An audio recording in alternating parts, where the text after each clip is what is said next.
Sinners doesn't just exceed expectations and challenge the status quo. It burns them to the ground in more ways than one. Yo, my name is AJ, and if you love thinking deeper about movies, TV, and anime, you're in the right place. When was the last time you left the movie theater and thought, man, that was a 10 out of 10 movie? Or better yet, when was the last time you left the movies and said, man, we might have to run that back next weekend? You know what, forget that, let's go see it again tomorrow. Because that movie went crazy. Well, Sinners was that kind of movie for me, and I know this is mad late, but I haven't felt this way about a movie in a long time. But the big question everyone's asking is, does it live up to the hype? Yes! Yeah! Now, this review has been a long time coming, but I want to start off by saying this. This is the best movie I've seen in 2025. You sure about that? Yes, Demon Slayer Infinity Castle was a thing, but that's a whole nother bag, right? And I left the theater feeling like there was like so much to unpack. And to this day, more than, I don't even know how many months removed at this point, I feel the same way. Even though the core of this movie is pretty simple in nature, the subtle messaging in this movie speaks louder than some words even can. Somebody take me. So even as I'm making this review right now, if you haven't seen Sinners yet, go stream it. Or at this point, get a digital copy, whatever you need to do, and then see it again. Because this movie burned the house down in more ways than one. Yo, smell anything? I think I shot myself.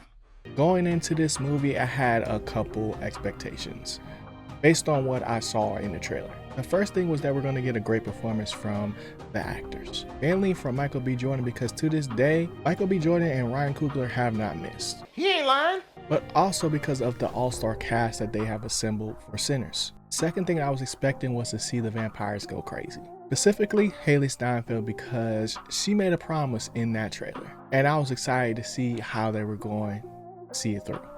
We're gonna kill every last one of you. Now, I'm gonna keep it a buck with you. I'm not the biggest vampire flick fan. My fandom basically begins and ends with Blade. I was not big into Twilight or Dracula as a kid, so my vampire expertise is not that extensive. Outside of, the classic vampire tropes that we see in, a lot of different TV shows and movies and Scooby-Doo. But Sinners added some extra season into what at least I know vampires to be.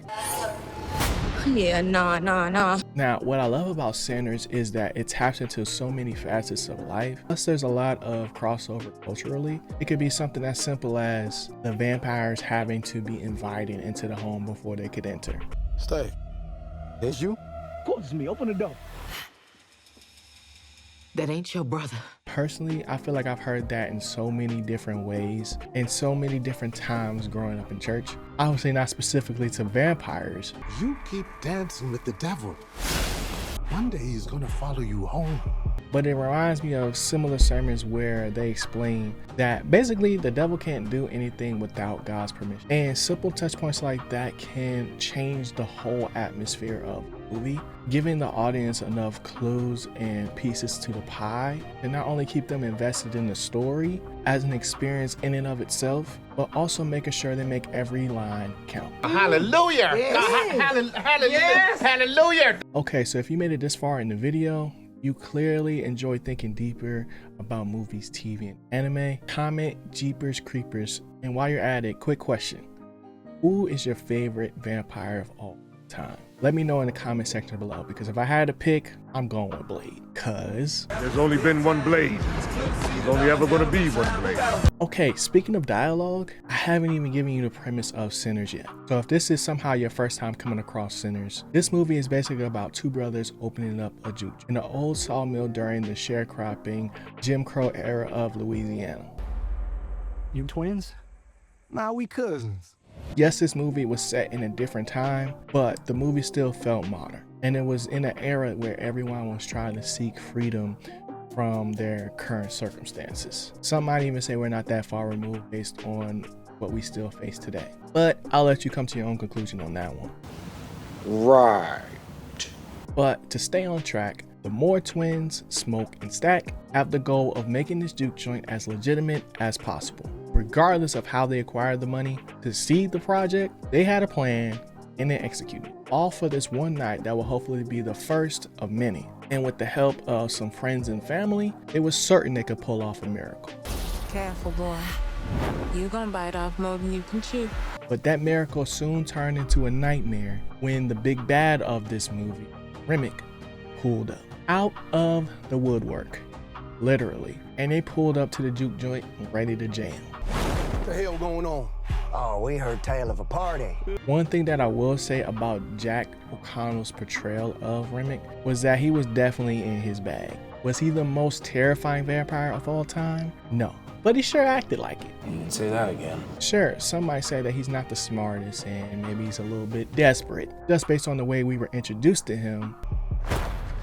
But once the sun went down, he put on a show that I ain't never gonna forget. Yes, I lied to you.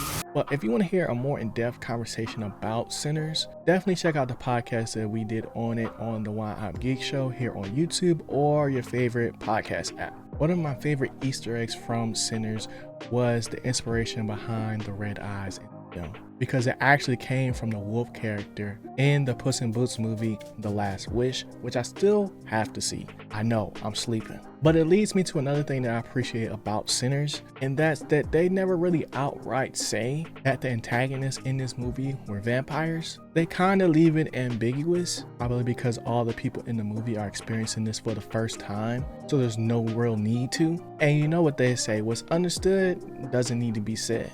You're right. It's fact. They kind of just put the pieces together based on all the stories they were told growing up, along with the things they noticed in real time, to come up with a strategy so they could survive the night. Now, this is where things get tricky, because at this point in the movie, we have established a lot. We know who the bad guys are, we know what they want, or should I say who they want, and we know what we have to do to survive the night. Basically, just wait it out. Am I scared? Nah. I'm scared. I'm scared. But that's what I love about the direction of Sinners. It's the choices they made in the movie. It took a simple solution and transformed it into a devastating reality. Not only did they stir the pot by starting out with a big group and slowly picking them off one by one, building the tension and paranoia one bite at a time, but they also gave these characters proper motivations, so that when it came time for some of these characters to make some crazy decisions, they were not only justified, but also created some epic moments. You could really feel the desperation from the cast on both sides of the fence. It's the genius of keeping things simple enough to where you leave enough room to be creative and expand an idea, which gives us as the audience so much we can work with, especially when it comes down to coming up with our own explanations on what we just saw.